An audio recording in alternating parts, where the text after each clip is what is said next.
Great, thank you. Hello? Oh, it is on. Okay, great. So, as I was thinking about today, I was reminded that many years ago, I was a consultant to the Pasadena Police Department. I'm a psychologist by training.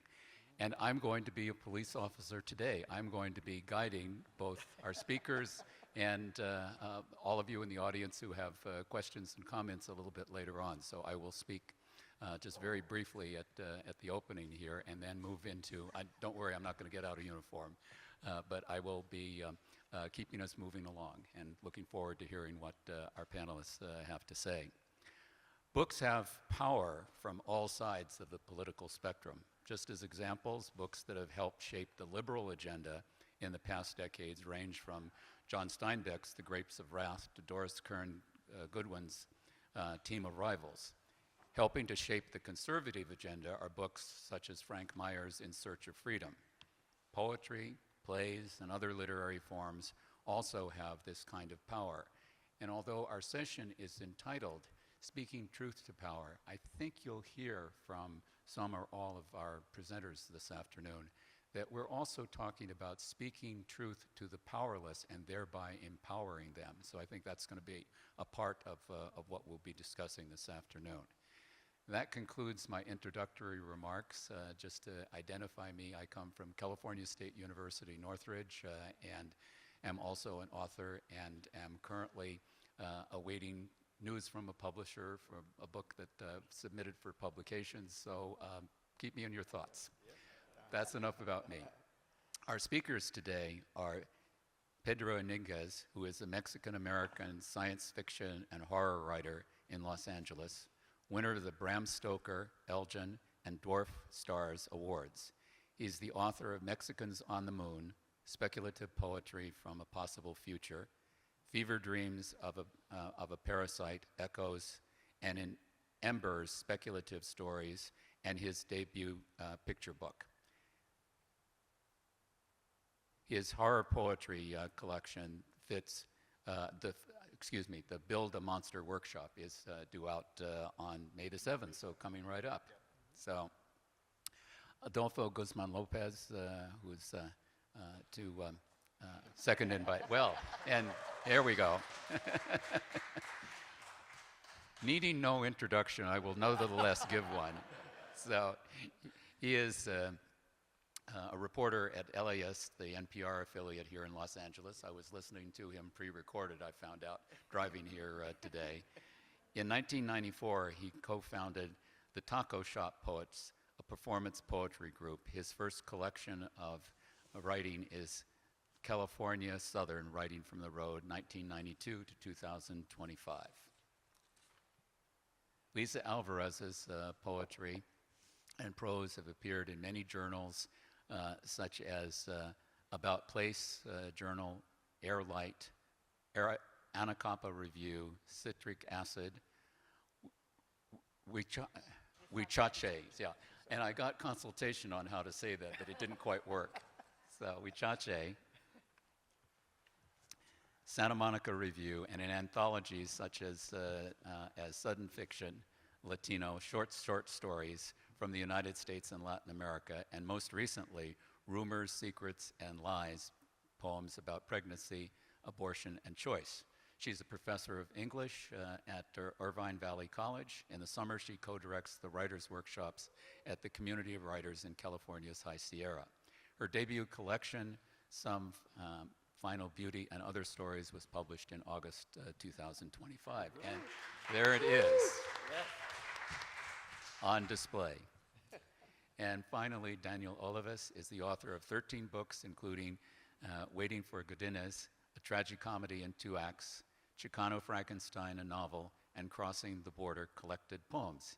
He has written on literature for the New York Times, Los Angeles Review of Books, Los Angeles Times, Zocalo, Latino Book Review, Alta Journal, Literary Hub, and The Guardian. He holds a degree in English literature from Stanford University and a law degree from UCLA. He is also a senior attorney with the California Department of Justice, specializing in land use, environmental enforcement, and affordable housing. So, these are our speakers, please. And now my last act in moving to the police officer role, we've decided that each speaker will have 7 minutes, and we'll get time signals from our room monitor so as to keep us moving along, because we'd like to save some time at the end for questions and comments from the audience. So if you see people starting to rev up their presentation a little bit when they get the signal, you'll understand why. And with that, I'm going to start the panel. We'll move from left to right and start with Pedro, please. Hey everybody, thank you for being here. So I wanted to talk a little bit about my writing and how it relates to this panel before I read a few poems. I write poetry and prose as well, and comic books amongst a few other things. So for the sake of brevity, I'm going to read a few poems. So today is about speaking about ICE, immigration, humanizing, the migrant experience. And so I'm Mexican American. My parents are Mexican immigrants. And the way I speak to power, basically, is I like to humanize the characters or the stories, and I do write a lot about Mexican or Mexican American characters and their experience through a speculative lens, typically through science fiction and horror. And the way I like to humanize the people I'm writing about is by speaking about their hopes and dreams and their fears. And I'm going to read a few poems from my book, Mexicans on the Moon, which is like mostly a science fiction poetry collection, and my upcoming horror poetry collection, the Build a Monster Workshop. This is out May 7th. And so I'm going to read a few poems for you. And this book I wrote, Mexicans on the Moon, I wrote because when I grew up loving science fiction, and I didn't see a lot of people that looked or sounded, had names like me in movies and the books I was reading. And so I wanted to put us in situations where we just merely existed in far-flung futures, because we weren't even alive, basically. We weren't mentioned. So that's my act of resistance, is just being alive to see these futures. And the book speaks about experiences that are good, bad, and the ugly. We bring that all with us. So they're not perfect humans by any means, but I did want to speak to our hopes and dreams, so I will read a few poems for you here. This first poem is called Migrations, and it's written in reverse, so it's a 3-part structure here. He'd been deported before, but never through an airlock. The rupture in the shuttle had forced the crew to dump a few undesirables to save some precious oxygen. And now invisible currents hooked under his limbs and swept his body into the abyss, which was now chilling, the sweat beating his skin. He felt his eyes grow dry as they boiled, the vast blue earth beneath growing blurry. Still, it was a wonder to behold. The man who sold roses on an off-ramp downtown wiped the sweat from his forehead with the back of a leathery hand while he gazed upon another ship departing Earth. How he longed to save up enough to join the ranks of those escaping the planet's sweeping immolation. A flash erupted in the sky. Like fireworks, great tails of flame spewed from thrusters, burning upon re-entry. It was a wonder to behold. His fingers laced around the rusted chain-link fence, his eyes scanning the flying cars zipping across the metropolis on the other side of the border. One day he'd make it across and find a job in that sprawl that could provide for his family. He could almost picture his reflection on those great towers of chrome. It was a wonder to behold. This next poem is called Harvesting the Future. Miraya rides the bus in the dark before the sun shines over those verdant fields. She plucks, ties, and bundles boxes of parsley amidst pools of sweat at her bruised heels. Robots are much faster, Jefe shrugs. That golden morning she and the rest are chopped, and she watches them hiss and zip up and down rows of countless swaying crops. Without steady employment, Miraya stays to be revoked. Her fate, her future awaits in a country that seldom cultivates any semblance of hope. Miraya rides the bus to school where she studies, writes, and reads, hoping opportunities will sprout from those lovingly planted seeds. Wrench in hand, Miraya returns to rain-soaked fields as the machine revs back to life. Robots may be faster, she thinks as the storm ceases, but humans take their time. Let's see. Oh, thank you. Okay. This is called 2 Quarters for a Rocket Ride. The boy slipped 2 rusted quarters into the rocket ride outside the grocery store. It rumbled and grumbled and came alive, nearly buckling him off as it tilted towards the sky. The night was dark and stark amidst the sweeping fires raging in the hills. Still, the stars glimmered like pinwheels, sparkling and spinning in that ebon expanse. Would he ever get to see them up close, cup them in his hand? Voices came alive in his head of classmates, neighbors, reminding him that people like him didn't belong up there, that he had the blood of savages who ripped out hearts as offerings to cruel and imaginary gods. But he remembered that his people also grew maize the color of the rainbow and built intricate cities and canals atop vast blue lakes. His people were walking contradictions and miracles, tragedies and wonders, but somehow he knew, with enough imagination and plenty of quarters, he could go anywhere, do anything. Then the rocket jerked and halted abruptly, but he knew that was only temporary. So this is the namesake poem of the title. This is Mexicans on the Moon. Everyone wanted Mars, but they make do with the moon. Arriving, their boots leave imprints on finely powdered dirt. Gently nodding, men stroke their whiskers as women braid their hair and roll up their sleeves. The surface is masa, waiting to be shaped. So the canals are carved and gardens tended. Soil is tilled and sown until crops are grown. Now, craters like clay bowls overrun with food. At weddings, moon dust is kicked up in a plume of confetti. Soda bottles are dragged behind lunar rovers, just married. The mariachi song carries across the magnificent desolation. The radiance of love warms that cold, dead rock until it is a home.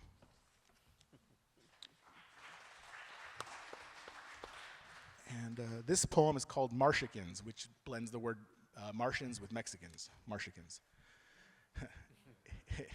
In the slums of Phobos City, they live in barrios with broken sidewalks and crooked mailboxes that sit empty.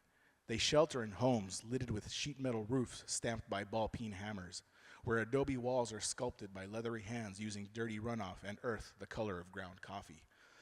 The dwellings are baked by solar flares, cracked from wind-whipped erosion and slumping from the impurities in the soil.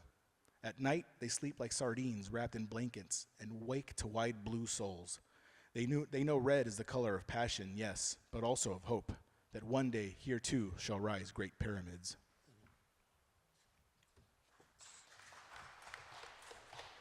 Okay. 20 seconds. Well, how much? 20 seconds. 20 seconds. Okay, I'll read you my last poem. This is from the upcoming horror poetry collection. This is called The Council of Mexican Monsters. The real monsters came in the night, amidst the tempest of smashed windows and crystalline rains, obscenities and splintered doors. They tore children from their mothers, sending them to fend for themselves in a land ruled by drug peddlers and butchers. La Lechuza, witch and giant owl woman of the night, had seen enough. She banded the other terrors: La Llorona, vengeful wraith; Santa Muerte, patron saint of death; Chupacabra, bloodsucker extraordinaire; El Cucuy, the boogeyman himself. Vigilant sentinels, they kept the destitute company by their bedsides and in their dreams, in darkened hallways and in their closets, a balm in the night to those rovers in a strange and hostile land who sought refuge and the promise of a better tomorrow. It was all they could do, for what power did servants of the shadows have over wicked men? Thank you. Thank you so much, guys. Adolfo, Oh. go for it. So as I was thinking about this panel, a question came to mind. What do our lived experiences become in writing? And in my book is an answer to that. My book is an answer to me moving around Southern California, Los Angeles, since I moved here in 2000, growing up in Tijuana and San Diego, from the time we arrived in Tijuana when I was about 3 years old, from Mexico City, moved to San Diego when I was about 7. My book is an answer to that, but I was also thinking about some of the other writers, and in particular, Lisa Alvarez and I have already done a couple of readings together. I have the good fortune that my book came out around the same time as hers, and we have found quite a bit of shared experiences. And when I first read a story in her book, The Mayor and the Folk Singer, I couldn't believe it. I really couldn't.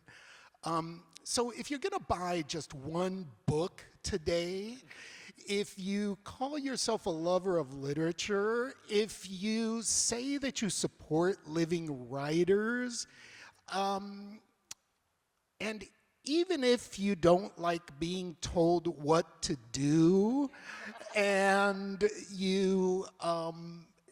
okay, well, don't buy her book then, if you respond to reverse psychology.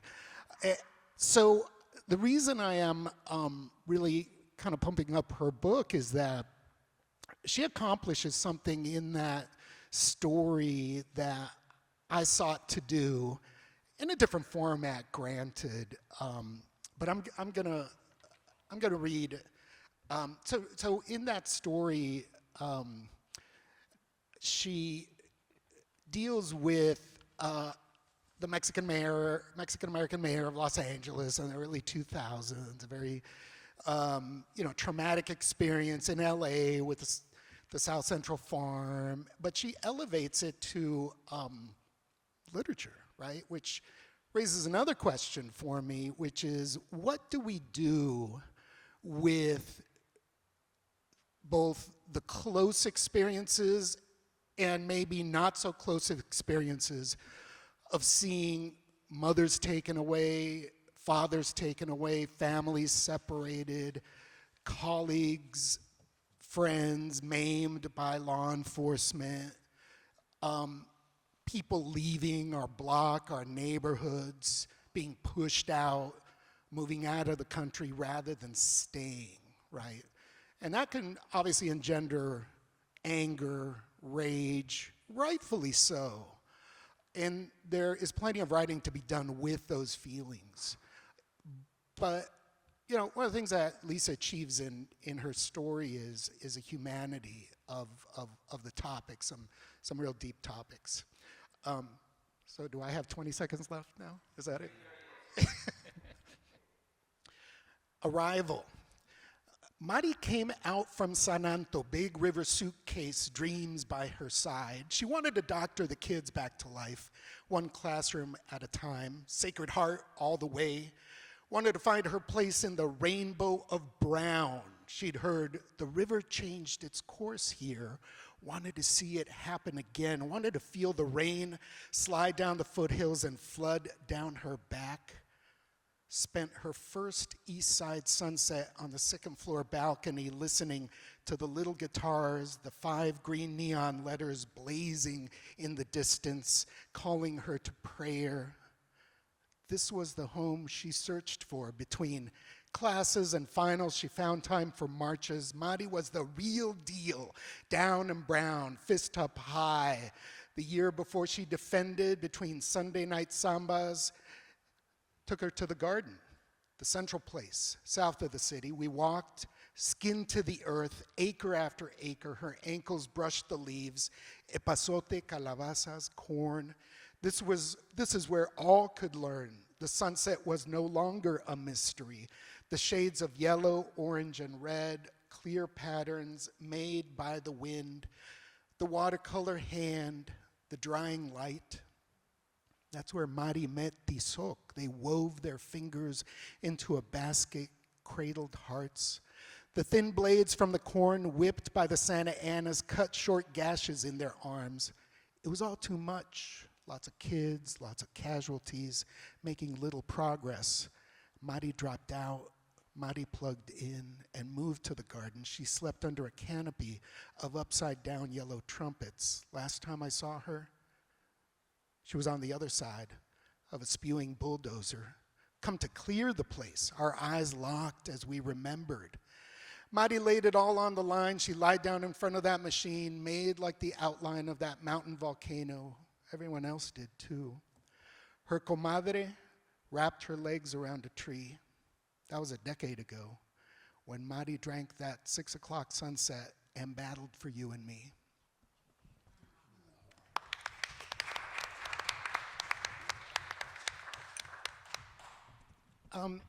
The last thought I'll leave you with is, I'm sure something that everybody on this panel,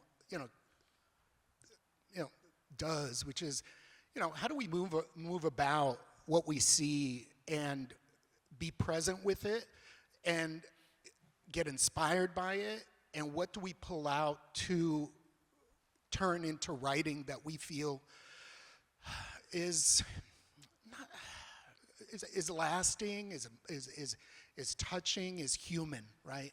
And last thing I'll do is just leave you with a thought from yesterday. So as many of you know, I'm a reporter for the NPR station, and I worked on the story yesterday, last couple of days actually, about it wasn't something I found. My editor assigned it to me. She showed me a bench that had the LA logo where the armrests are, and she said, "Oh, this is interesting. It's a Dodgers bench." And I said, "Oh man, are we gonna shill for the Dodgers or some corporate interests, right?" And I even tried to get out of it. But once I talked to the creator's this guy, Steve Campos. Graduated from Lincoln High School, has been a welder for 20 years. Took a summer class at Art Center. His girlfriend encouraged him to do that. He's a second generation iron worker.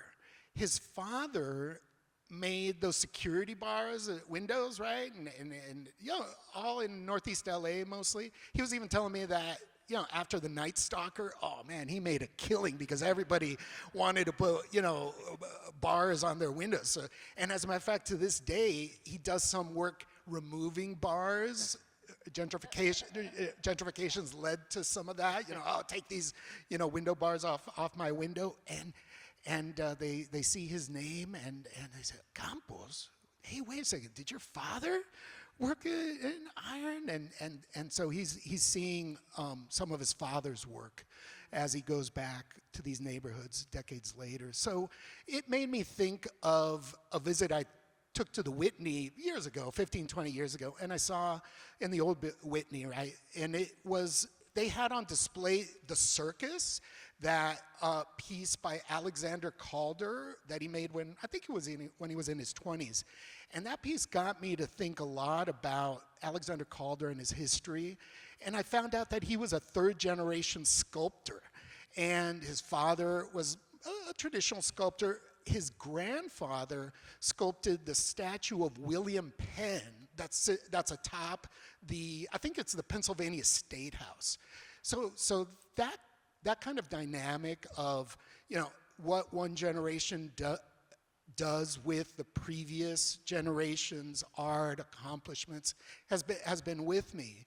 And so, I share that because, there's something in that my conversation with Steve that will likely be, I want it to be something else, right? I want to elevate it to that level, to a level of an epic story like Alexander Calder's. So that's what I'll leave you with. Thank you very much.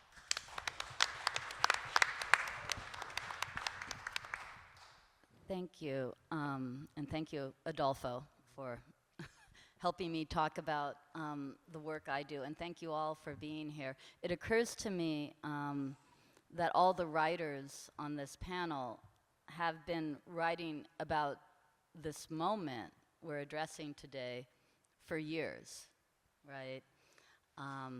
Shelley said or suggested or wished that poets could be the legislators of the world, but I think we're more likely to serve as important witnesses and in the case today, some kind of prophets on the page. I'm really pleased to be here. Thank you for making time to join us. And now I feel like I really must read from the mayor and the folk singer, which I wasn't going to do, but anyway, that is in my short story collection, Some Final Beauty and Other Stories. I am, and I like to say this, a debut author at age 64, folks. Exactly as I planned it, right? That was my whole game plan here, working toward this bridge. My collection is set in Southern California, a lot of it in LA, where I was born and grew up, and where my father was born and grew up and served on the LA Fire Department his entire career. He was a birthright citizen. He was the son of undocumented immigrants from Mexico. My stories, I have one that centers on him, but most of my stories center on characters who are moved to take action. In other words, activists and community organizers, like our former mayor, who, is it true, is still running for governor? Yes. Anyway, these characters understand political engagement as part of life, and that was one of my goals with these stories, to represent the people who I met in my youth here in Los Angeles, who are really trying to do things and make things happen, who I don't see often represented on the page. So a couple paragraphs from the mayor and the folk singer. Adolfo gave you the setup. Some of you might remember the South Central Farm, the largest urban garden in America, before it was bulldozed and turned into a self-storage facility where people who have too much stuff can go and visit their stuff on weekends. The setup of the story is the mayor whose poll numbers are dropping, who is no longer beloved by the community, believes he can turn it around if he can talk the famous folk singer out of the tree that she is sitting in. He is confident that he can do that with his charm and good looks. I don't want to give anything away, but when he is leaving the site of his failure, this is him driving home and imagining what waits for him there. He's in his son's Camaro. His wife, he knows, must be waking up, stretching her arm across the white bed linens to feel for him, only to discover the pillow fresh, the tight sheet still tucked in on his side. She wears her long dark hair undone at night, and he imagines how she pushes it out of her eyes and how her face tightens into worry. Don't, he'd say, if only he could get home in time, but really, she should worry. His nights aren't always spent cruising the streets. Sometimes Javier, his driver, takes him to an upscale apartment in the valley where the mayor doesn't have to knock, where his boyish gifts of Chinese takeout and supermarket flowers are received with exaggerated affection. In the Camaro, he punches the radio on, preset. His teenage son's music blares, the urban hip-hop scene. He knows he should respect it, should be able to locate the healthy, youthful rebellion in the music's rhythm and lyrics. He finds only his middle age, a sour mixture of impatience and intolerance. Though there is no one else to notice, he feels his shame spread. He hopes that the oldies station is still where it always was on the dial. He could use some good music to get him home, something familiar. But the oldies station, with its soothingly predictable playlist of top 40, is, of course, long gone. The mayor considers his mistake even as he twists the dial. In place of Otis, Aretha, and Elvis, a shock jock rages, exhorting the all-American blood donors to boycott blood donation because the Red Cross gives blood to all, including illegals. The host declares that American blood should flow only in the veins of American citizens. This, he roars, is yet another example of America overrun by the alien swarm.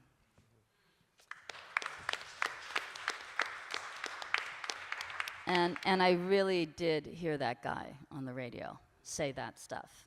Okay, I'm going to close with a prose poem. I am an occasional poet. When I write a poem, I feel like I have grown wings and can fly. And when I was thinking of which poem to share with you, it occurs to me that part of the humanization of immigrant communities is found in centering their experiences, and part of essential solidarity with immigrant communities is finding a place to stand with them and taking direct action to actively protect them. This prose poem I decided to share today was inspired by one of my students' experiences at the February 12th, 2025 demonstrations in downtown Los Angeles. Maybe some of you were there. It was published in Journal of the Plague Years. It's called A Different Kind of Fire for Summer Sanchez Cornejo. The young woman went alone. The journey required a bus, then an hour-long train ride from what people call the Inland Empire to the city, then a short walk from Union Station to the oldest street in the city, founded by people who came from the same country her parents had come from. But when the city was founded, it was still that country. So they, the founders, most of them anyway, had not really come from anywhere but the land they were born in. When El Pueblo de Nuestra Señora la Reina de Los Angeles was founded in 1781.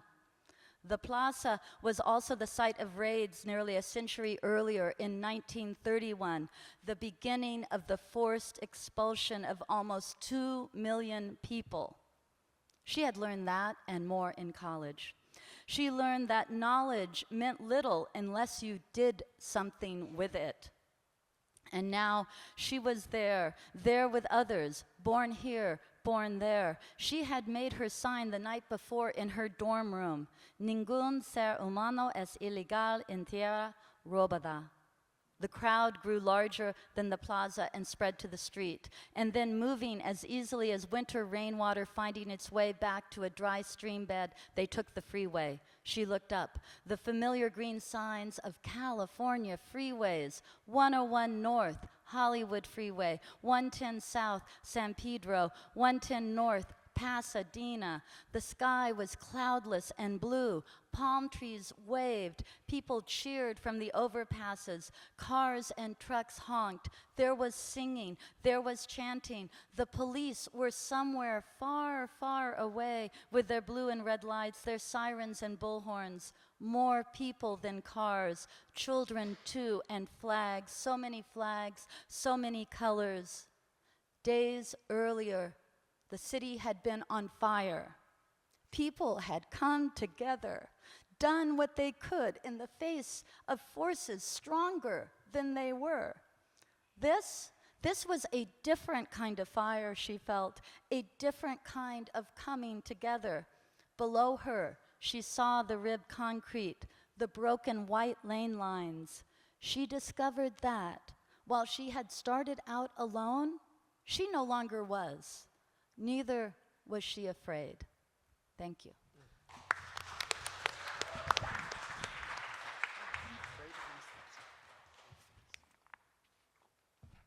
That was wonderful. When Tom, first of all, thank you so much for being our moderator, and thank you to LitFest for this wonderful 2 days of programming.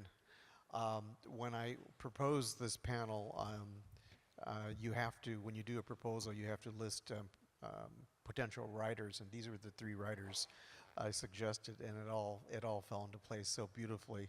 And each one of them, everyone a different kind of writer, and with different personalities and experiences, which shows the great diversity within our own community.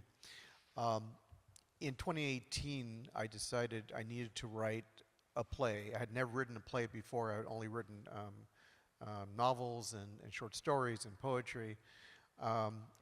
And the reason why I wanted to write a play was the election of Trump in his first term.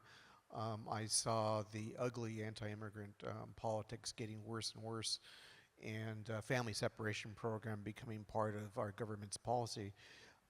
So I thought it was absurd that treatment of immigrants would be ramped up in such an ugly way when the country can't survive without immigrants, and that for any country to grow, particularly when the population is aging, you have to have immigrants. And if you removed all undocumented immigrants from our country, about 5 industries would just collapse, from agriculture to hotel to restaurants to construction. And So I decided to write a play. I taught myself how to write a play, and it's now been performed in theaters from LA to New York to Sacramento, and it's now been published in book form, Waiting for Godinez. And it's inspired by the great absurdist play by Samuel Beckett, Waiting for Godot, where famously it's been told it's a play where nothing happens twice. And in my play, the characters of Vladimir and Estragon of the Godot play are replaced by two characters, Mexican-American characters named Isabel and Jesus, and they go by their nicknames Chavalita and Chuy. Every night, Jesus is snatched up from the park that he and his friend Isabel live in, and he's snatched up by ice, and every night he's thrown into a cage along with other people, but every night they forget to lock his cage, absurdly so, and he escapes and comes back to the park to wait with his friend for this mysterious person named Godinez. And so this is Chuy's speech about what happens to him. Last night, you sat under that tree promising to keep watch over me as I slept on this bench. You said, Chuy, my dear friend, you have nothing to worry about. Te prometo. A promise for me is as good as gold. That is what you say every night, good as gold. So I believed you. Why not? We have been friends since we were little children, and you have never lied to me. Pues, I closed my eyes, I was safe, and sleep came to me. And then it happened. I felt strong hands grab my arms, my legs, my head. These strong men and women, agents in green uniforms, lifted me from the bench. I struggled. I tried to call your name, but nothing came from my mouth. I hoped that you would see what was happening to me. I twisted my head even as one of the agents squeezed it with strong hands. And then I saw you, asleep, snoring under that pinche tree, a carefree baby. I tried to scream, but my tongue was dead within my mouth. The agents tightened their grip and carried me away. And you snored. They took me to a big black van, threw me in the back with all of these men, women, and children. Los niños estaban llorando. And the agents piled into the front seat and laughed at us. The driver said, you are going home now. Home? But I was already home, here in this park with you, contigo. And they drove throughout the night until suddenly we stopped and an agent opened the back of the van. The other agents pulled us out, and one by one they herded us to a row of small cages. And one by one they put us each into our own cage, so small I could not stand. I had to crouch. The children kept crying, and then their parents started to cry too, and one by one the agents closed the cages with a loud clang, and they laughed at us. ¿Entiendes? The more we cried, the louder the agents laughed, and as we whimpered, the agents congratulated each other on a good job. Some lit cigarettes, then slowly they wandered off, laughing, joking, proud of themselves. Que valientes. Finally, we could hear them no longer, and after an hour or so in those cold, dark cages, the others quieted down, and eventually the crying was replaced with a soft, sad snoring. The children and their parents, all in their own cages, were tired, and all they could do was sleep. Pero no dormí. I refused to sleep. I needed to come back here to you, Chavalita. I needed to stay awake and come up with a plan. And then it happened. As I tried to get comfortable, crouching in that cage to plot my escape, I leaned back against the cage door and it fell open. I could not believe my luck. Those babosos forgot to lock my cage. I crept out on my hands and knees like a baby, and then stood like a man. I looked at the pobrecitos in their cages, snoring softly, and my heart broke. But what could I do? I have no doubt the agents did not forget to lock all the cages. That would make no sense. So I was the lucky one. I looked around. I could not see any of the agents. They were probably drunk someplace, laughing at us, celebrating their great conquest.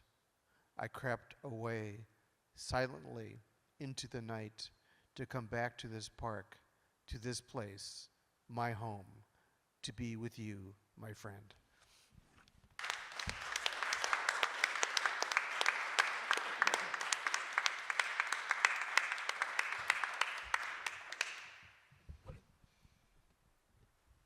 As I was listening for the first time to the words of these fine writers, one thing that struck me about all four of your presentations and your writing is that you each have found your own unique way to find that balance between the personal and the universal. And I just want to take a moment for all of us here in the audience to acknowledge the body of work that's represented up here.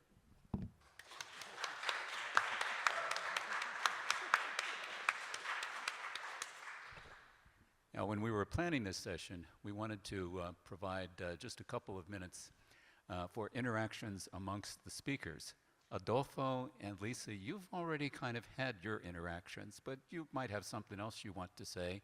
And Danielle and Pedro, if there's anything that you'd like to say to one of the other speakers, take a couple of minutes and go for it. I have Adolfo. something to say. So, Pedro, when you were talking about Mexicans on the moon, it reminded me of, I have a friend who went to Garfield High. I think he graduated in, I want to say 68 or 69. Anyway, so he talked about Bill Dena, the comedian from the 1960s who had this very racist, stereotypical portrayal of a accented Mexican who was going to be an astronaut, right?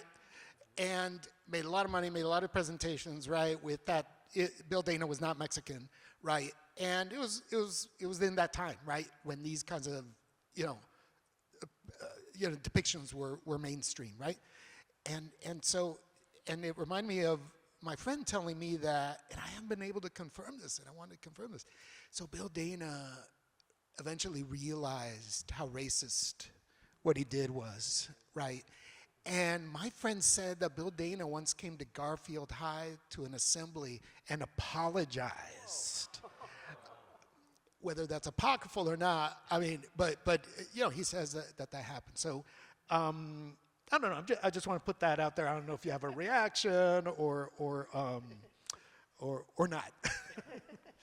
Well, it's just interesting to see how times have changed, and even within a single generation or a single lifetime, I mean, my father was alive, I guess, when you're talking about, my father was born in 58, so he was very well alive during that. So, but it's still happening, even in other forms, even if that racism. I remember when this book came out, Mexicans on the Moon, I went to a book fair in Santa Clarita, and I had a little post there selling books, and a lot of white people would come by and see the book and scoff at it. They'd read the title, they'd be like, Mexicans on the Moon? Ha, yeah, right, kind of a thing. And so it still happens, and this was just about a year or two ago. And so we've come a long way. We've had Mexican-American astronaut. I'm sure you all know about that. And so it's what it represents to me is that's why I really like to delve into the speculative literature and poetry, is that it takes you to places where you can be, where we haven't necessarily been or are allowed to been. Something I wrote in the introduction to this book is sometimes you have to write yourselves into the futures you want before you're left out of them by someone else. And that's something that I found my entire life. I grew up reading and science fiction, horror, and watching movies, and that was my big love. And I never got to see people that looked like me. And if by chance they were there, they'd be getting killed off. But we never really made it into those futures. So that's why I wrote this thing. And it's in the 60s, you're saying someone's mocking us. A big moment for us. So that's interesting how far we've come, and still how much further we have to go. So. But I think that's my form of resistance, is even if it's fictional, That is my resistance, us existing in these futures and making it plausible for us, because we belong there too. So yeah, thank you for bringing that up. Lisa, Daniel, anything you'd like to say? So Lisa, as you know, I'm one of the acquisition editors for the University of Nevada Press, the new Oesta line of books, which He helped make this happen. and I've been a fan of your fiction for many years, going back to when I edited Latinos in Lotus Land, and you submitted a beautiful story that I accepted right away. And so can you talk about, now that you have a book and you're doing book events, talk about the reactions you've had from readers?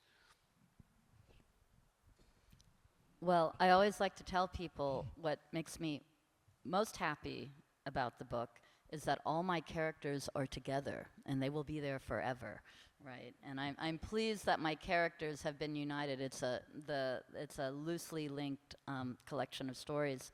You know, I think it's still also new. I'm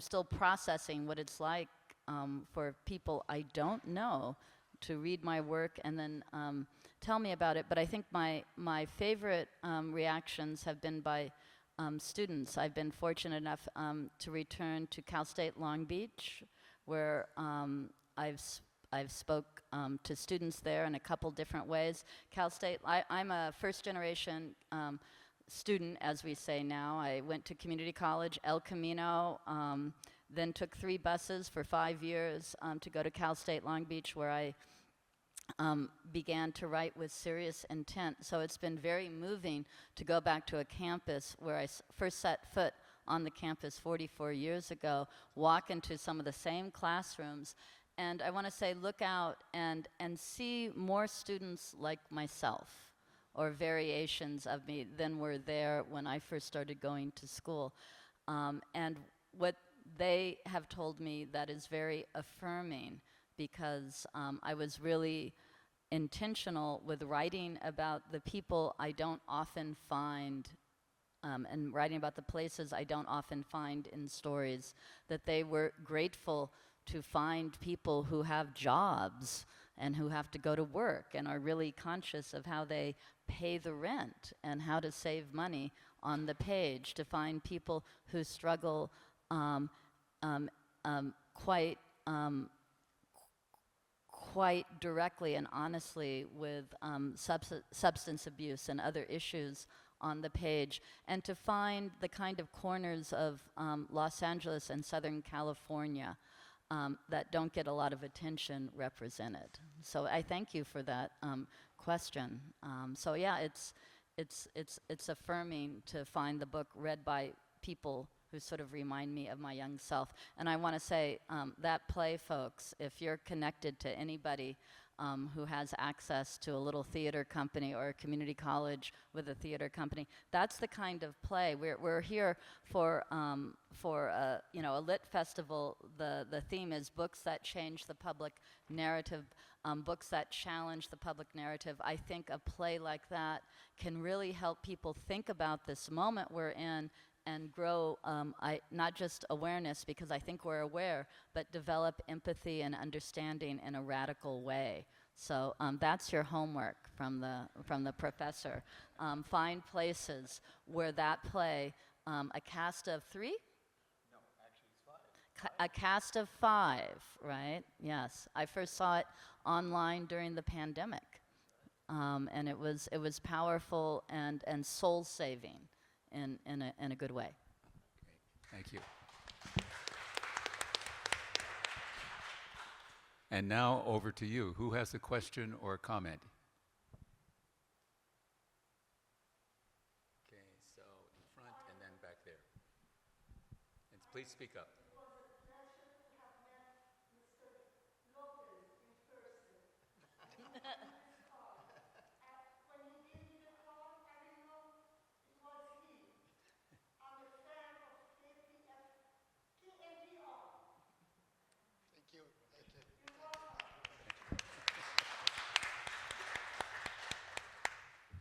There was another hand up on this side. Yes, please.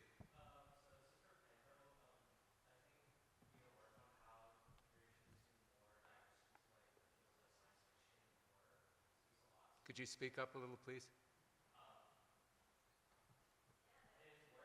Yeah, why don't you stand?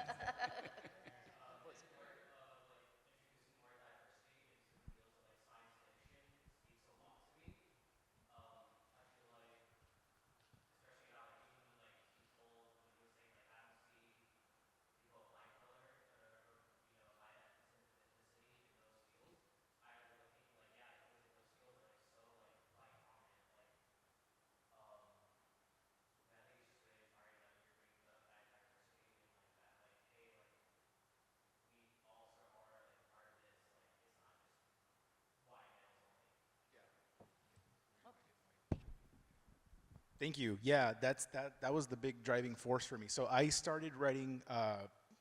My first story was published in 2009. So I've been writing for, oh God, what is that, 17, 18 years now? And so when I first started writing, I was guilty of, and something that I really dislike looking back now, is I would write a lot of white characters when I started writing, and it's because it's something that I was used to, something I was trained to do. Like, you could not be a main character unless your name was Captain Mike Johnson of the Naval Space Force, right? And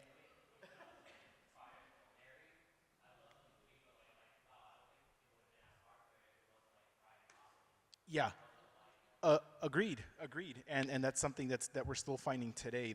You know, a lot of production companies are saying that movies, films, TV shows are not marketable if the main cast isn't white, or if at least someone very important to the person of color has to be white, like a best friend or something like that, has to absolutely be there. And so something that I became more aware of a little bit later on, maybe a year or two into my writing, was that there are not people that look like me, and I'm doing a great disservice to people. And now, I just so you guys know, for this book I won the Bram Stoker Award, which is like the highest honor in like horror fiction. It's like the Oscars of horror, basically. And thank you. And I became the first person of Mexican descent to win this, and that's saying a lot because it took so long for something like that to happen. And so since then, I've been getting a lot of messages, and this is meant to me more than any award ever could. I've gotten so many messages from people like students or young writers who say they've never seen something like this happen before, so basically, I would say to everyone here, if you're a person of color or a minority, write what you write about people that look like you, and you never know whose life you're gonna touch, because it can mean so much to them. And that, I think, to me has meant everything. And sometimes I get emotional thinking about it, and it's meant more than everything. And that's all I can say, is keep it up. And if you're yourself or a writer, I would hope that you do that. And I hope people here, if they're not writers, if they're readers, that they would take a chance on books or TV or film that include people who are not from the same world or lens that you come from. You might learn a lot about the world and your fellow brothers and sisters.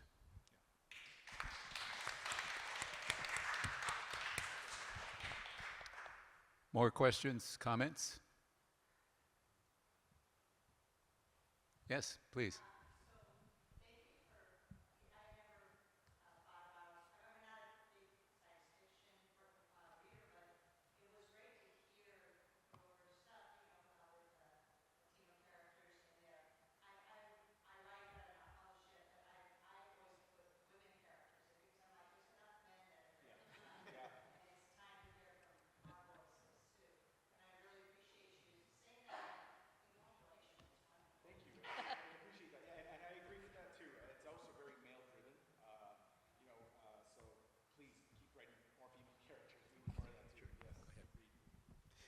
Along those lines, a couple years ago, my novel Chicano Frankenstein was published, and it's been optioned by Universal Television, and I got to have a Zoom meeting earlier this month, or last month rather, with the scriptwriter who's been assigned to it, and he's Chicano. And one of the things I told Universal was I did not want this to be whitewashed. In terms of casting, the two main characters, a Chicano man and then a Chicana lawyer who fall in love eventually. I said a Spaniard shouldn't play any of these roles. You know, we got plenty of Mexican American actors who are very talented, and so we now have a production company assigned to it. Hopefully, it will get greenlit. But as a consultant, I keep on telling them, do not whitewash, please. And it's set in Pasadena, by the way. And so I told them Pasadena, they want to film it in Los Angeles, so I said, please, there are key scenes in Pasadena, like Norton Simon Museum, for example. There's a very key scene that occurs right there. There's great places to film around here, so I'm a consultant, so hopefully I'll be able to keep it honest.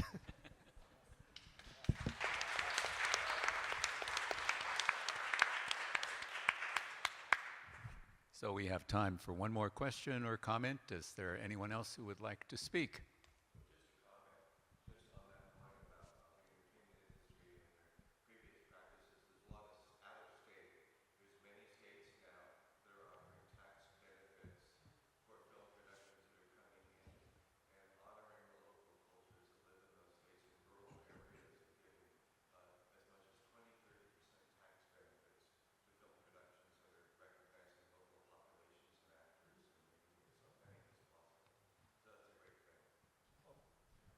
And I told them at the meeting that, you know, the mayor of Pasadena is Mexican American.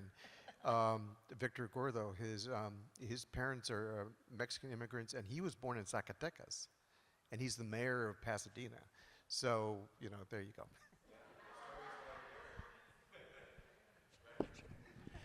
Can I just say a couple of things?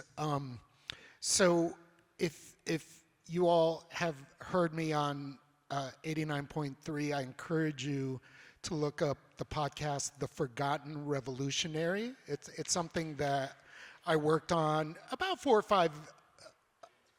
years ago with the team of people. It wasn't just me. But it's a true crime podcast about a Chicano student activist in the 1990s who died a mysterious death, right? And I'm pitching it because of something Daniel said, which is optioning and intellectual property. So this goes to the question of what happens with what we create after we create it and where it goes.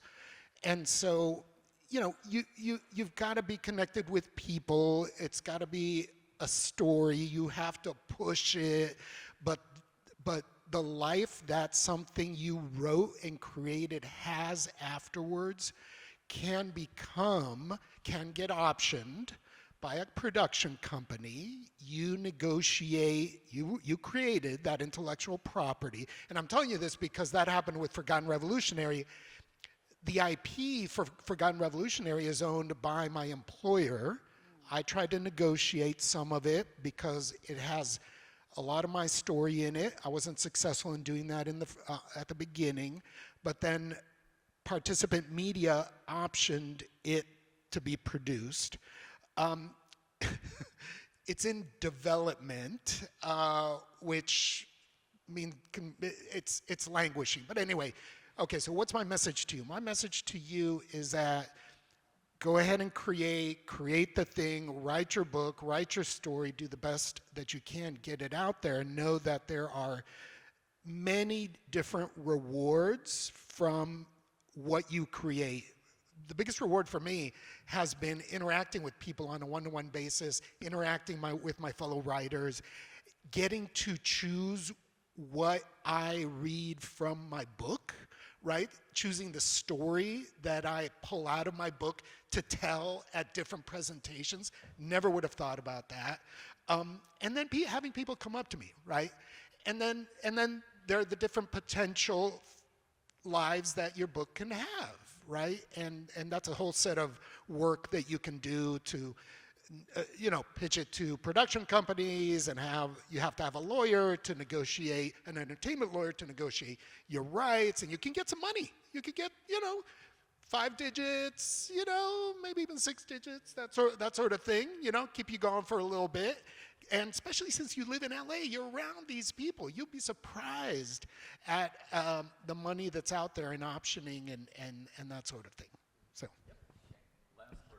Yes, I just want to say, listen to his podcast, The Forgotten Revolutionary, and Adolfo, your story in that is the thing that just really brings it all together and elevates it and puts it in another context. It's a wonderful, powerful piece of work. It's a California story. Yeah.